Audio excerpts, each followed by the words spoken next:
Atlas Geopolítico, o mundo em um podcast.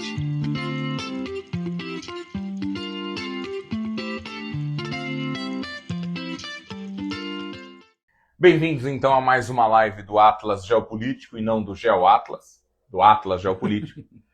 Boa tarde, professor Guilherme Borsal. Boa tarde, Matheus.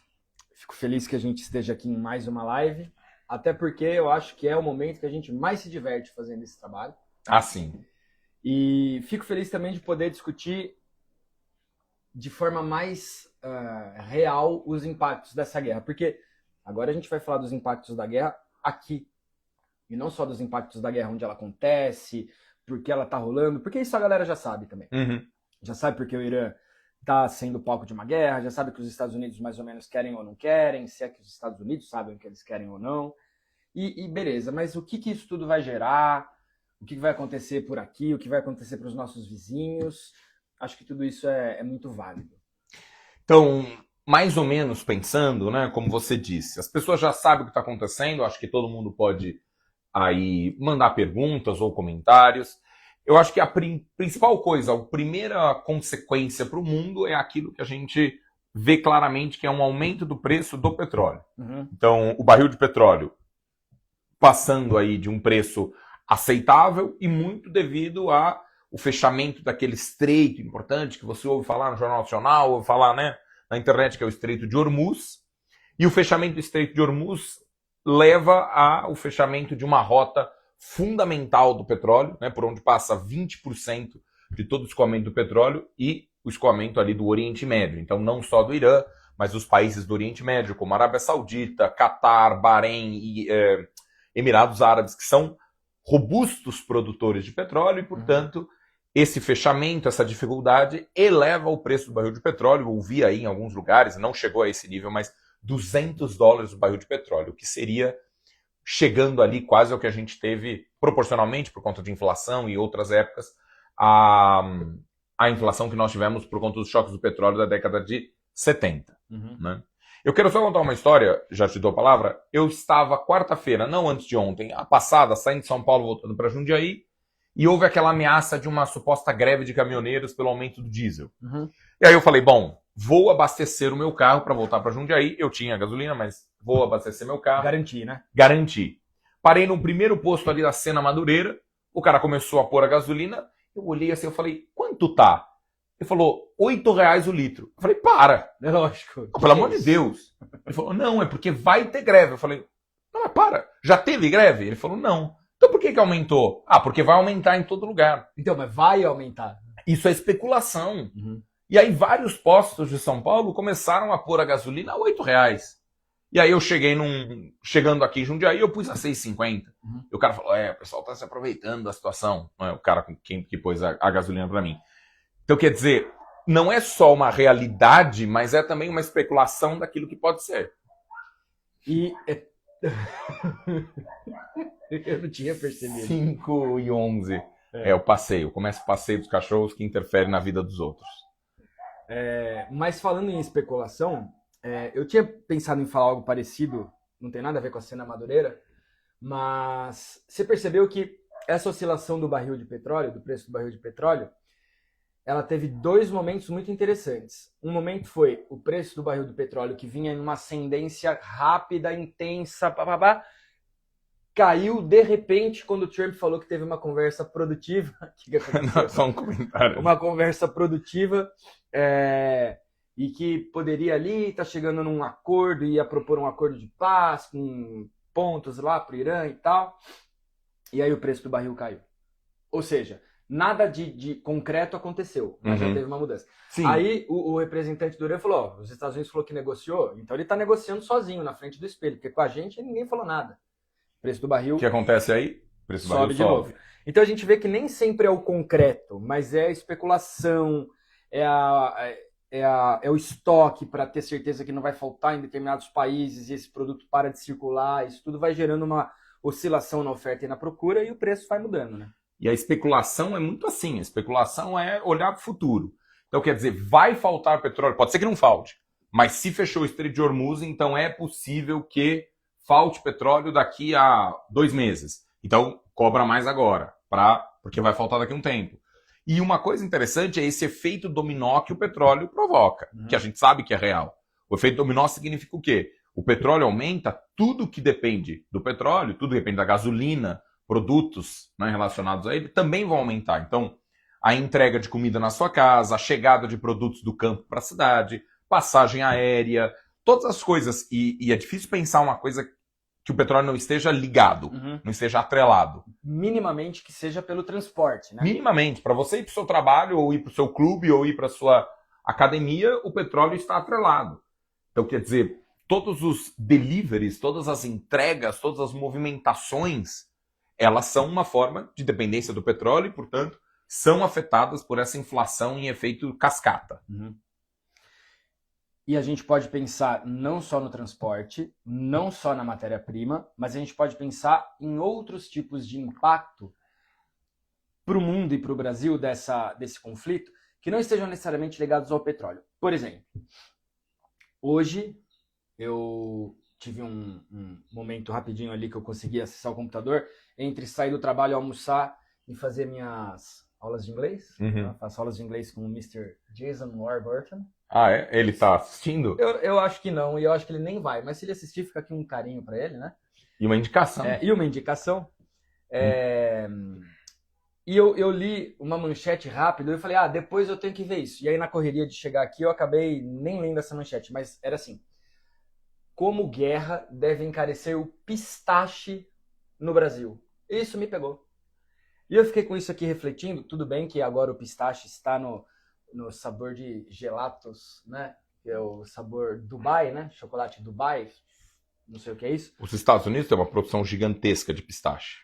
Agora, qual é a incerteza que uma guerra causa? Então, a incerteza não, mas a incapacidade de previsão das consequências de uma guerra. Você vai ter um encarecimento do pistache por conta da guerra. Isso é muito louco e isso mostra o quanto há inúmeras cordas interligadas do ponto de vista econômico, do ponto de vista geopolítico, e que essas cordas elas não estão sendo tocadas involuntariamente. Eu acho que o encarecimento de muitas das coisas que vão encarecer com a guerra fazem parte dos planos dessa guerra. Porque não é uma equipe econômica ingênua a dos Estados Unidos. E o Trump não faz guerra desavisado ou desaconselhado. Então, a oscilação dos preços que estão acontecendo no mundo faziam parte do planejamento dessa guerra. Você não acha isso?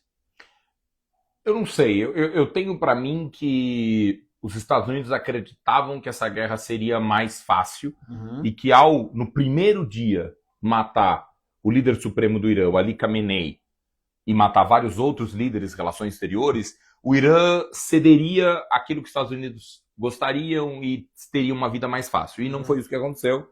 A gente já tem a guerra se prolongando. Nós estamos aqui no terceiro live/episódio do Atlas Geopolítico falando sobre esse assunto, suas consequências, e quer dizer...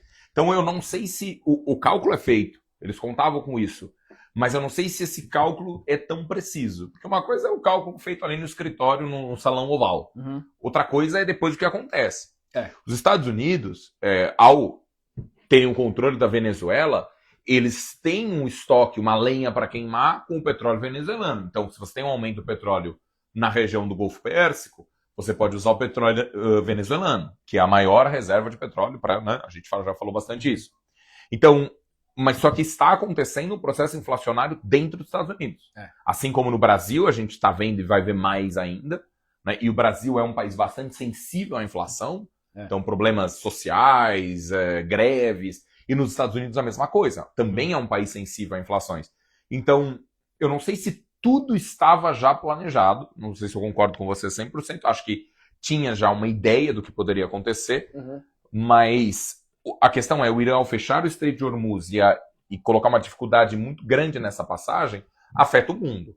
Claro que a principal coisa é, estão morrendo pessoas. Né? E isso é o primeiro ponto. Mas a questão econômica é o que a gente está se colocando para falar aqui.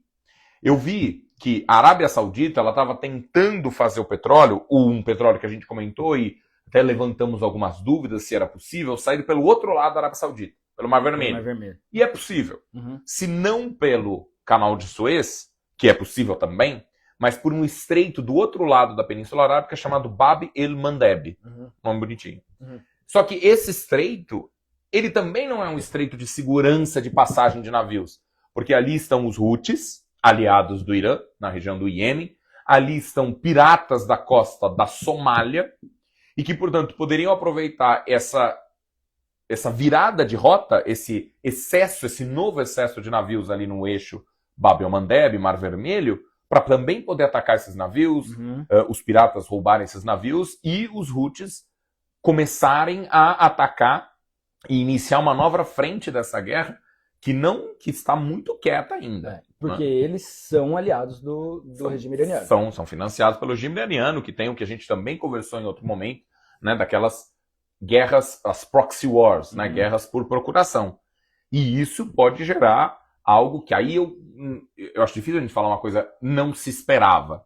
Porque se esperava, né? Lógico, mas não acreditava que fosse acontecer. Não sei o que você... Eu acho que não tem nenhuma surpresa do lado do Trump, do lado dos Estados Unidos, do lado do Serviço de Inteligência dos Estados Unidos, que tem informação do solo, do subsolo, do clima, do exército, da economia, da logística de todos os países. Eu acho que não tem surpresa. Eu acho que se essa guerra não acabou, é porque os Estados Unidos decidiram mantê-la acontecendo, porque ele pode simplesmente tirar o pé do acelerador, ir embora, né, e falar... Chegamos onde queríamos, derrubamos o grande líder e Mas agora... tem um outro líder que não é do acordo deles. Não é, mas ele não precisa admitir isso. Né? A gente não vê os Estados Unidos exatamente trabalhando em cima de verdades absolutas para defender suas posições geopolíticas. Deixa eu te perguntar uma coisa. Você não acha que sair agora seria admitir que não é que fomos derrotados, mas não conseguimos o que queríamos? Mas o que eles queriam? O que eu queria dizer é... A sua pergunta era, quais as consequências políticas internas para os Estados Unidos? Eu acredito que essa guerra vai ter uma consequência inesperada para o governo norte-americano, que é uma desaprovação do governo Trump. Eu acredito que cada vez mais americanos vão olhar para o governo como sendo um governo que os levou para uma guerra que é totalmente sem sentido na cabeça do americano médio ali, do americano comum, da população civil. Obviamente vai ter apoio de muitos lados, mas a maioria vai desaprovar. O que isso pode repercutir? No final do ano nós temos as midterms, que são as eleições legislativas de meio de mandato. Então ali nós vamos ter um termômetro muito bom dos efeitos dessa guerra na política interna. Certo.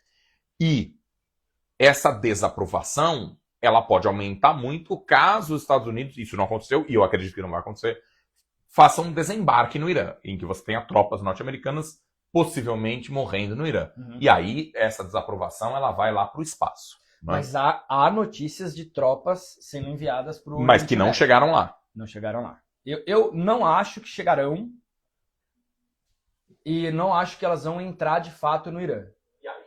Mas elas estão sendo enviadas por algum motivo. Que exato. Seja para hastear uma bandeira de estamos aqui presentes, caso seja necessário. Mas eu também não tenho coragem de pôr a mão no fogo e falar, não vai rolar. E aí, indo para a segunda parte da pergunta, vamos pegar dois países. A Rússia e o Brasil. No caso da Rússia, o que impactos essa guerra pode ter na Rússia? A Rússia é uma grande produtora de petróleo e que desde a guerra da Ucrânia tem sofrido sanções e diminuído o seu mercado.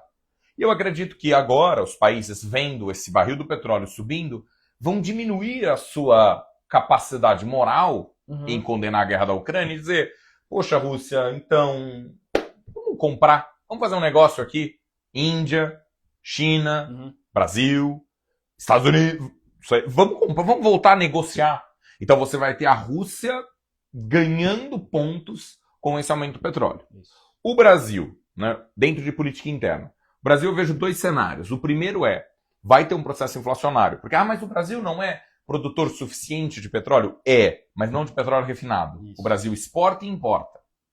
O Brasil tem uma lenha para queimar? Isentar impostos do diesel que já foi feito, tentar controlar o preço da gasolina a partir da Petrobras, tudo isso pode ser feito. Mas vai haver um processo inflacionário. E é óbvio que o Brasil, a gente sabe, a população brasileira é muito sensível a variações de preço, à inflação. A inflação é o grande temor da população brasileira. Aumentou não sei o quê. E com razão. Lógico. Né? Porque corrói o nosso poder de compra. Então isso pode ter um impacto num ano de eleição. Pode ter um impacto no governo de associar essa inflação ao governo. E é inevitável essa associação. Então é necessário que o governo brasileiro ele faça o que é possível, até um certo ponto, o que é possível para evitar esse processo inflacionário. Acredito que nós vamos sentir menos do que se esperava uma semana atrás, porque já há sinais de que essa guerra não vai ser tão prolongada e que não vai ter tantos efeitos. Mas o efeito inflacionário é geral, e acredito que a Rússia, como eu mencionei, possa ser o país que gere aí alguns benefícios. Não sei o que você acha, comente. Eu concordo, eu acho que a Rússia acaba sendo o maior beneficiado, ou a maior beneficiada, porque já não se fala mais tanto da guerra da Ucrânia, que não acabou. Não acabou, definitivamente não acabou. Esqueceu-se, né? Mas, cada vez mais, eu tenho a impressão de que a importância midiática da guerra da Ucrânia na deslegitimação geopolítica internacional da Rússia, ela foi maior do que a própria guerra. A guerra foi terrível, muita gente morreu, ela é totalmente condenável, é inadmissível pensar em um país invadindo o outro, mas tantos outros países estão invadindo outros territórios e nada se fala, que parece que houve essa intenção midiática e coordenada de fragilização da economia russa, fragilização do poder russo, por mil razões que a gente pode discutir, e parte dessas razões a gente já discutiu. Mas quando o petróleo seca, aí não há interesse que se sobreponha à percepção de uma inflação enorme e que fragiliza o próprio governo. O próprio governo de que país? De todos. De todos. Todos esses caras querem se manter no poder. Então talvez o petróleo da Rússia volte a ser interessante. Eu estava até discutindo no meu trabalho uma informação de que a maior parte do fertilizante que se usa para produzir café no Brasil vem da Rússia. E o preço do café nos últimos meses tem sido motivo de debate. O café está muito caro? Está muito caro. Não tem fertilizante, o pouco fertilizante que se encontra no mercado agora está mais caro. Então, naturalmente, o café está mais caro. Então, a gente consegue explicar algumas coisas que acontecem internamente olhando para a geopolítica? Consegue. E talvez essa seja o maior desejo nosso aqui, né? É conseguir não explicar coisas internas com a geopolítica, mas mostrar como a geopolítica é uma teia que está meio que ligada a tudo. E pensando em Brasil, eu concordo com você, eu acho que haverá um conflito de narrativas do governo atual, tentando mostrar o quanto ele conseguiu barrar os impactos da guerra e proteger a população brasileira, e da oposição tentando mostrar o quanto o governo foi ineficiente em fazer exatamente isso. E aí os pontos que deram certo serão parte da narrativa de um, os pontos que deram errado serão parte da narrativa do outro. Mas eu não tenho dúvida de que, apesar de não ser uma questão da política brasileira, será tratada como tal, até porque tem toda a polarização e tudo mais, né? A questão inflacionária de efeito dominó, ela é muito sensível e ela vai afetar o mundo inteiro. Até por isso, né, os Estados Unidos podem, como falará, o aumento do preço do petróleo, para nós pode ser vantajoso, porque a gente tem a Venezuela, porque nós produzimos muito petróleo, é o maior produtor de petróleo do mundo. Mas, ao mesmo tempo, os Estados Unidos importam petróleo necessário em várias localidades. Então, quer dizer, o aumento do preço do petróleo vai gerar uma inflação dentro dos Estados Unidos que não é desejável e que é um grande temor de todos os governos brasileiro, norte-americano. Então, eu acredito que talvez esse seja um dos últimos momentos que a gente vai tratar, e espero, né, que a guerra esteja chegando ao fim e que tenha aí um desfecho, vamos dizer, né, favorável. Um desfecho que já aconteceu o Irã não vai à Copa. Não sei se vocês acompanharam. O Irã disse que só vai jogar se não jogar nos Estados Unidos e nem no Canadá. E não está viável isso. A FIFA tem que reorganizar o Irã para ele jogar todos os jogos no México. Impossível. E a questão isso é impossível. Até porque se ele passar de fase. Aí ele vai jogar onde? Porque eu não lembro o grupo do Irã, mas é possível que ele passe de fase. Se ele passar de fase, ele vai jogar onde? Ele não joga, então tem que reorganizar as 16 de final para o México também. 16 de final, é verdade. É verdade. É verdade. Então, eu acho que são muitos impactos e eu espero, e é bem possível que essa guerra tenha um fim. Obrigado para quem está aqui, compartilhe o nosso vídeo, curta, e a gente quer continuar fazendo mais lives, até porque é um espaço mais legal, não é tão muito mais legal, professoral, né, o que a gente já faz a semana inteira. Então, é verdade, né? Então, é isso. Quer fazer a frasezinha? Eu quero dizer que Atlas Geopolítico. O mundo em um podcast.